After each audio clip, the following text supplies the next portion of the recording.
This is Captain Blood, Chapter 5, Arabella Bishop. One sunny morning in January, about a month after the arrival of the Jamaican merchant in Bridgetown, Miss Arabella Bishop rode out from her uncle's fine house on the heights to the northwest of the city. She was attended by two negroes who trotted after her at a respectful distance, and her destination was Government House, whither she went to visit the governor's lady, who had lately been ailing. Reaching the summit of a gentle grassy slope, she met a tall, lean man dressed in a sober, gentlemanly fashion, who was walking in the opposite direction. He was a stranger to her, and strangers were rare enough on the island, and yet in some vague way he did not seem quite a stranger. Miss Arabella drew rein, affecting to pause that she might admire the prospect, which was fair enough to warrant it. Yet out of the corner of those hazel eyes she scanned this fellow very attentively as he came nearer. She corrected her first impression of his dress. It was sober enough, but hardly gentlemanly. Coat and breeches were of a plain homespun, and if the former sat so well upon him, it was more by virtue of his natural grace than by that of tailoring. His stockings were of cotton, harsh and plain, and the broad castor, which he respectfully doffed as he came up with her, was an old one unadorned by band or feather. What had seemed to be a periwig at a little distance was now revealed for the man's own lustrous, coiling black hair. Out of the brown, shaven, saturnine face, two eyes that were startlingly blue considered her gravely. The man would have passed on, but that she detained him. "I think I know you, sir," said she. Her voice was crisp and boyish, and there was something of boyishness in her manner, if one can apply the term to so dainty a lady. It arose perhaps from an ease, a directness, which disdained the artifices of her sex, and set her on good terms with all the world. To this it may be due that Miss Arabella had reached the age of 25, not merely unmarried, but unwooed. She used with all men a sisterly frankness, which in itself contains a quality of aloofness, rendering it difficult for any man to become her lover. Her negroes had halted at some distance in the rear, and they squatted now upon the short grass until it should be her pleasure to proceed upon her way. The stranger came to a standstill upon being addressed. "A lady should know her own property," said he. "My property?" "Your uncle's, leastways. Let me present myself. I am called Peter Blood, and I am worth precisely £10. I know it because that is the sum your uncle paid for me. It is not every man who has the same opportunity of ascertaining his real value." She recognized him then. She had not seen him since that day upon the mole a month ago, and that she should not instantly have known him again despite the interest he had then aroused in her is not surprising, considering the change he had wrought in his appearance, which now was hardly that of a slave. "My God!" said she, "and you can laugh?" "It's an achievement," he admitted, "but then I have not fared as ill as I might." "I have heard of that," said she. What she had heard was that this rebel convict had been discovered to be a physician. The thing had come to the ears of Governor Steed, who suffered damnably from the gout, and Governor Steed had borrowed the fellow from his purchaser. Whether by skill or good fortune, Peter Blood had afforded the governor that relief which his Excellency had failed to obtain from the ministrations of either of the two physicians practising in Bridgetown. Then the governor's lady had desired him to attend her for the megrims. Mr. Blood had found her suffering from nothing worse than peevishness, and the result of a natural petulance, aggravated by the dullness of life in Barbados, to a lady of her social aspirations. But he had prescribed for her none the less, and she had conceived herself the better for his prescription. After that, the fame of him had gone through Bridgetown, and Colonel Bishop had found that there was more profit to be made out of this new slave by leaving him to pursue his profession than by setting him to work on the plantations, for which purpose he had been originally acquired. "It is yourself, madam, I have to thank for my comparatively easy and clean condition," said Mr. Blood, "and I am glad to take this opportunity of doing so." The gratitude was in his words rather than in his tone. Was he mocking, she wondered, and looked at him with the searching frankness that another might have found disconcerting. He took the glance for a question, and answered it. "If some other planter had bought me," he explained, "it is odds that the facts of my shining abilities might never have been brought to light, and I should be hewing and hoeing at this moment, like the poor wretches who were landed with me." "And why do you thank me for that? It was my uncle who bought you." "But he would not have done so had you not urged him. I perceived your interest. At the time I resented it." "You resented it?" There was a challenge in her boyish voice. I have no lack of experience of this mortal life, but to be bought and sold was a new one, and I was hardly in the mood to love my purchaser. If I urged you upon my uncle, sir, it was that I commiserated you. There was a slight severity in her tone, as if to reprove the mixture of mockery and flippancy in which he seemed to be speaking. She proceeded to explain herself. My uncle may appear to you a hard man. No doubt he is. They are all hard men, these planters. It is the life, I suppose. But there are others here who are worse. There is Mr. Crabston, for instance, up at Spatestown. He was there on the mole, waiting to buy my uncle's leavings, and if you had fallen into his hands, a dreadful man.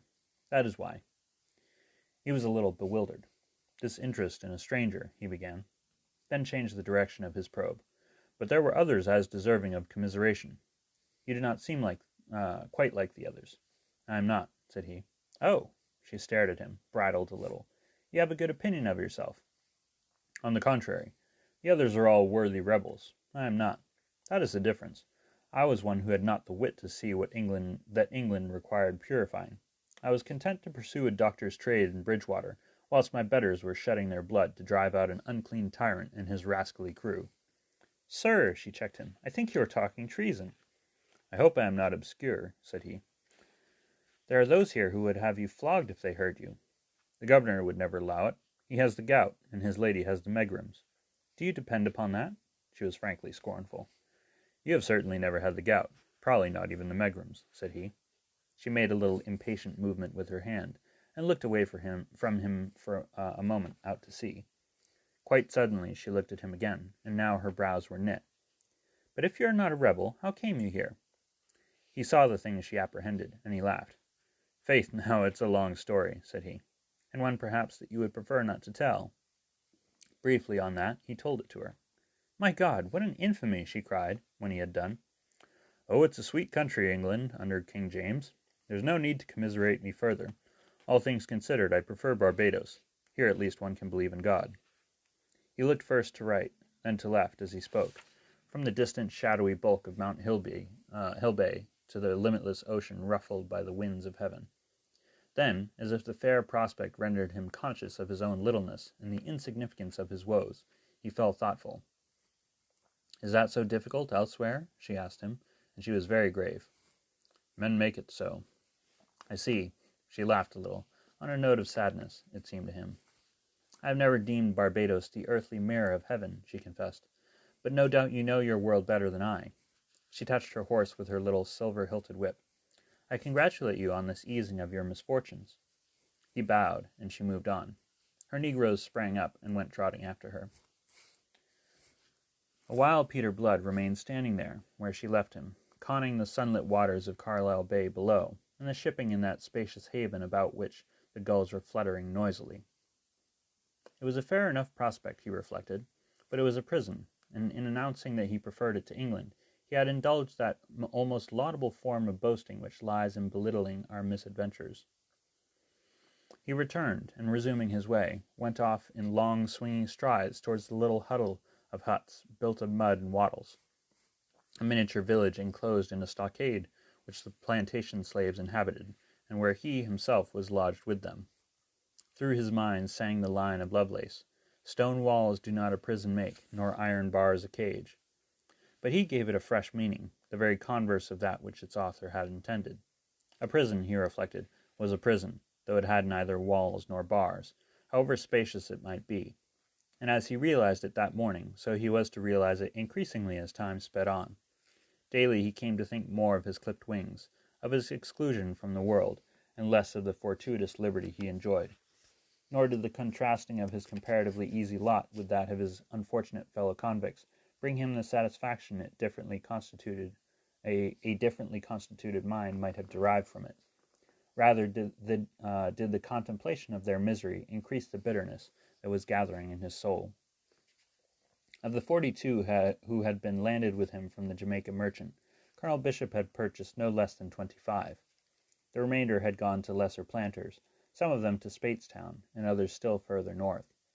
What may have been the lot of the latter he could not tell, but amongst Bishop's slaves, Peter Blood came and went freely, sleeping in their quarters, and their lot he knew to be a brutalizing misery.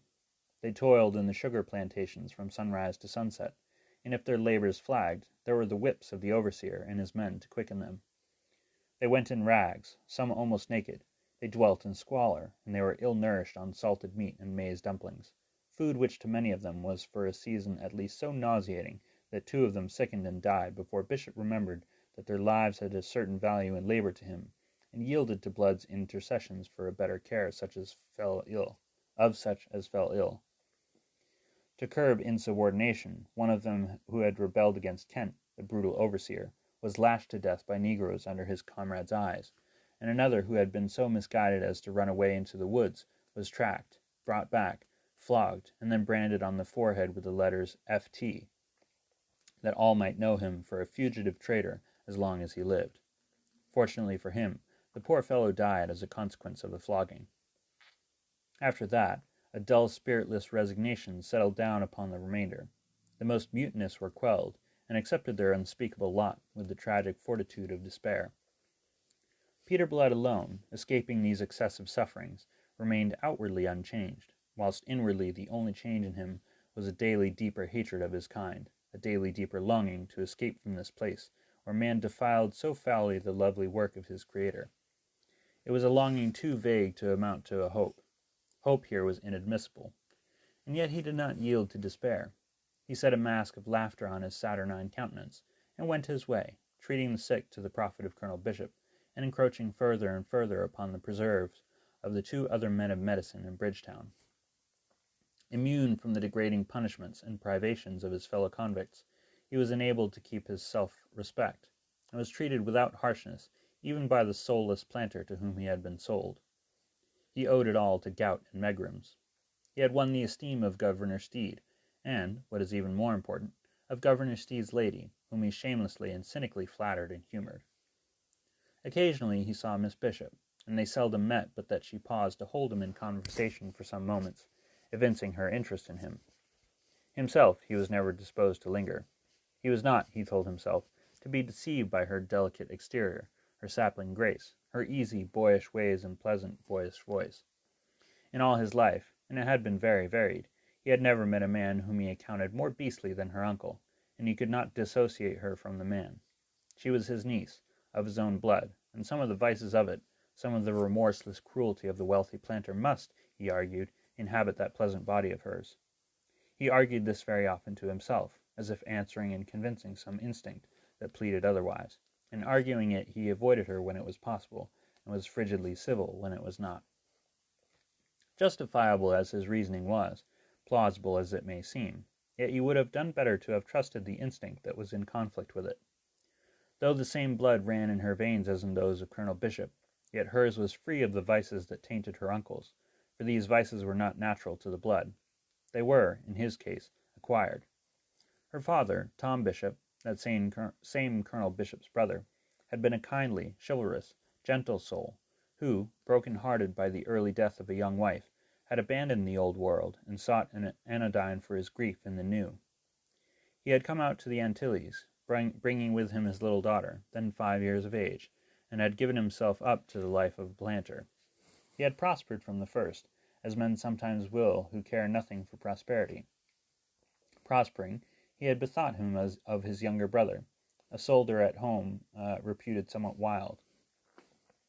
He had advised him to come out to Barbados, and the advice, which at another season William Bishop might have scorned, reached him at a moment when his wildness was bringing to bear such fruit that a change of climate was desirable. William came, and was admitted by his generous brother to a partnership in the prosperous plantation. Some 6 years later, when Arabella was 15, her father died, leaving her in her uncle's guardianship.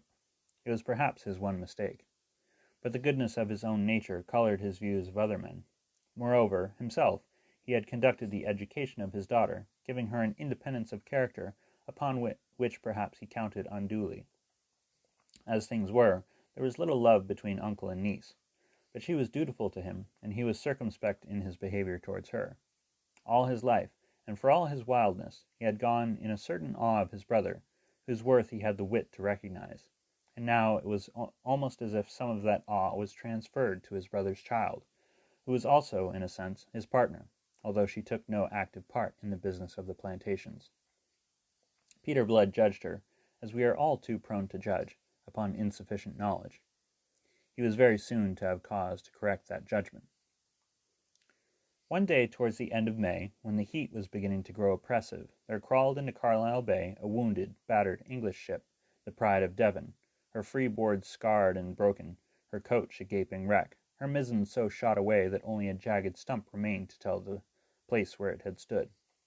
She had been in action off Martinique with 2 Spanish treasure ships, and although her captain swore that the Spaniards had beset him without provocation, it is difficult to avoid a suspicion that the encounter had been brought about quite otherwise. One of the Spaniards had fled from the combat, and if the Pride of Devon had not given chase, it was probably because she was by then in no case to do so. The other had been sunk, but not before the English ship had transferred to her own hold a good deal of the treasure aboard the Spaniard. It was, in fact, one of those piratical affrays which were a perpetual source of trouble between the courts of St. James and the Escurial, complaints emanating now from one and now from the other side. Steed, however, after the fashion of most colonial governors, was willing enough to dull his wits to the extent of accepting the English seaman's story, disregarding any evidence that might belie it. He shared the hatred so richly deserved by arrogant, overbearing Spain that was common to men of every other nation, from the Bahamas to the Main. Therefore he gave the Pride of Devon the shelter she sought in his harbor, and every facility to careen and carry out repairs. But before it came to this, they fetched from her hold over a score of English seamen, as battered and broken as the ship herself, and together with these some half-dozen Spaniards in like case, the only survivors of a boarding party from the Spanish galleon that had invaded the English ship and found itself unable to retreat. These wounded men were conveyed to a long shed on the wharf, and the medical skill of Bridgetown was summoned to their aid. Peter Blood was ordered to bear a hand in this work, and partly because he spoke Castilian, and he spoke it as fluently as his own native tongue, partly because of his inferior condition as a slave, he was given the Spaniards for his patients. Now Blood had no cause to love Spaniards. His 2 years in a Spanish prison, and his subsequent campaigning in the Spanish Netherlands, had shown him a side of the Spanish character which he had found anything but admirable. Nevertheless, he performed his doctor's duties zealously and painstakingly, if emotionlessly, and even with a certain superficial friendliness towards each of his patients. These were so surprised at having their wounds healed instead of being summarily hanged that they manifested a docility very unusual in their kind. They were shunned, however, by all those charitably disposed inhabitants of Bridgetown, who flocked to the improvised hospital with gifts of fruit and flowers and delicacies for the injured English seamen. Indeed, had the wishes of some of these inhabitants been regarded, the Spaniards would have been left to die like vermin, and of this Peter Blood had an example almost at the very outset. With the assistance of one of the negroes sent to the shed for the purpose, he was in the act of setting a broken leg, when a deep, gruff voice, that he had come to know and dislike as he had never disliked the voice of living man, abruptly challenged him. "What are you doing here?" Blood did not look up from his task. There was not need. He knew the voice, as I have said. "I am setting a broken leg," he answered, without pausing in his labors. "I can see that, fool." A bulky body interposed between Peter Blood and the window. The half-naked man on the straw rolled his black eyes to stare up fearfully out of the clay-colored face at this intruder. A knowledge of English was unnecessary to inform him that here came an enemy. The harsh, minatory note of that voice sufficiently expressed the fact. "I can see that, fool, just as I can see what that rascal is. Who gave you leave to set Spanish legs?" "I am a doctor, Colonel Bishop. The man is wounded. It is not for me to discriminate. I keep to my trade." "Do you, by God? If you'd done that, you wouldn't now be here." "On the contrary, it is because I did that I am here." "Aye, I know that's your lying tale." The colonel sneered, and then, observing Blood to continue his work unmoved, he grew really angry. "Will you cease that, and attend to me when I am speaking?" Peter Blood paused, but only for an instant. "The man is in pain," he said shortly, and resumed his work. "In pain, is he? I hope he is, the damned piratical dog. But will you heed me, you insubordinate knave?" The colonel delivered himself in a roar, infuriated by what he conceived to be defiance, and defiance expressing itself in the most unruffled disregard of himself. His long bamboo cane was raised to strike. Peter Blood's blue eyes caught the flash of it, and he spoke quickly to arrest the blow. Not insubordinate, sir, whatever I may be. I am acting upon the express orders of Governor Steed." The colonel checked, his great face empurpling. His mouth fell open. "Governor Steed!" he echoed. Then he lowered his cane, swung round, and without another word to Blood, rolled away, towards the other end of the shed, where the governor was standing at the moment. Peter Blood chuckled, but his triumph was dictated less by humanitarian considerations than by the reflection that he had balked his brutal owner. The Spaniard, realizing that in this altercation, whatever its nature, the doctor had stood his friend, ventured in a muted voice to ask him what had happened. But the doctor shook his head in silence, and pursued his work. His ears were straining to catch the words now passing between Steed and Bishop. The colonel was blustering and storming, the great bulk of him towering above the wizened little overdressed figure of the governor. But the little fop was not to be browbeaten. His Excellency was conscious that he had behind him the force of public opinion to support him. Some there might be, but they were not many, who held such ruthless views as Colonel Bishop. His Excellency asserted his authority. It was by his orders that Blood had devoted himself to the wounded Spaniards, and his orders were to be carried out. There was no more to be said. Colonel Bishop was of another opinion. In his view there was a great deal to be said. He said it, with great circumstance, loudly, vehemently, obscenely, for he could be fluently obscene when moved to anger. "You talk like a Spaniard, Colonel," said the governor, and thus dealt the colonel's pride a wound that was to smart resentfully for many a week. At the moment it struck him silent, and sent him stamping out of the shed in a rage for which he could find no words. It was 2 days later when the ladies of Bridgetown, the wives and daughters of her planters and merchants, paid their first visit of charity to the wharf, bringing their gifts to the wounded seamen. Again Peter Blood was there, ministering to the sufferers in his care, moving among those unfortunate Spaniards whom no one heeded. All of the charity, all of the gifts, were for the members of the crew of the Pride of Devon, and this Peter Blood accounted natural enough. But rising suddenly from the redressing of a wound, a task in which he had been absorbed for some moments, he saw to his surprise that one lady, detached from the general throng, was placing some plantains and a bundle of succulent sugar cane on the cloak that served one of his patients for a coverlet. She was elegantly dressed in lavender silk, and was followed by a half-naked negro carrying a basket. Peter Blood, stripped of his coat, the sleeves of his coarse shirt rolled to the elbow, and holding a bloody rag in his hand, stood at gaze a moment. The lady, turning now to confront him, her lips parted in a smile of recognition, was Arabella Bishop. "The man's a Spaniard," said he, in a tone of one who corrects a misapprehension, and also tinged ever so faintly by something of the derision that was in his soul. The smile with which she had been greeting him withered on her lips. She frowned and stared at him a moment, with increasing haughtiness. "So I perceive, but he is a human being none the less," said she. That answer, and its implied rebuke, took him by surprise. "Your uncle, the colonel, is of a different opinion," said he, when he had recovered. "He regards them as vermin to be left to languish and die of their festering wounds." She caught the irony now more plainly in his voice. She continued to stare at him. "Why do you tell me this?" "To warn you that you may be incurring the colonel's displeasure. If he had his way, I should never have been allowed to dress their wounds." "And you thought, of course, that I must be of my uncle's mind?" There was a crispness about her voice, an ominous, challenging sparkle in her hazel eyes. "I'd not willingly be rude to a lady, even in my thoughts," said he, "but that you should bestow gifts on them, considering that if your uncle came to hear of it—" He paused, leaving the sentence unfinished. "Ah, well, there it is," he concluded. But the lady was not satisfied at all. "First you impute me inhumanity, and then cowardice. Faith, for a man who would not willingly be rude to a lady, even in his thoughts, it's none so bad." Her boyish laugh trilled out, but the note of it jarred his ears this time. He saw her now, it seemed to him, for the first time, and saw how he had misjudged her. "Sure now, how was I to guess that Colonel Bishop could have an angel for his niece?" said he recklessly, for he was reckless as men often are, in sudden penitence. "You wouldn't, of course. I shouldn't think you often guess aright." Having withered him with that and her glance, she turned to her negro and the basket that she carried. From this she lifted now the fruits and delicacies with which it was laden, and piled them in such heaps upon the beds of the 6 Spaniards, that by the time she had so served the last of them her basket was empty, and there was nothing left for her own fellow countrymen. These, indeed, stood in no need of her bounty, as she no doubt observed, since they were being plentifully supplied by the others. Having thus emptied her basket, she called her negro, and without another word or so much as another glance at Peter Blood, swept out of the place with her head high and chin thrust forward. Peter watched her departure.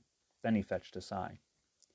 It startled him to discover that the thought that he had incurred her anger gave him concern. It could not have been so yesterday. It became so only since he had been vouchsafed this revelation of her true nature. Bad cess to it now. It serves me right. It seems I know nothing at all of human nature. But how the devil was I to guess that a family that could breed a devil like Colonel Bishop should also breed a saint like this? And thus ends chapter 5. I love you all. Have a good night.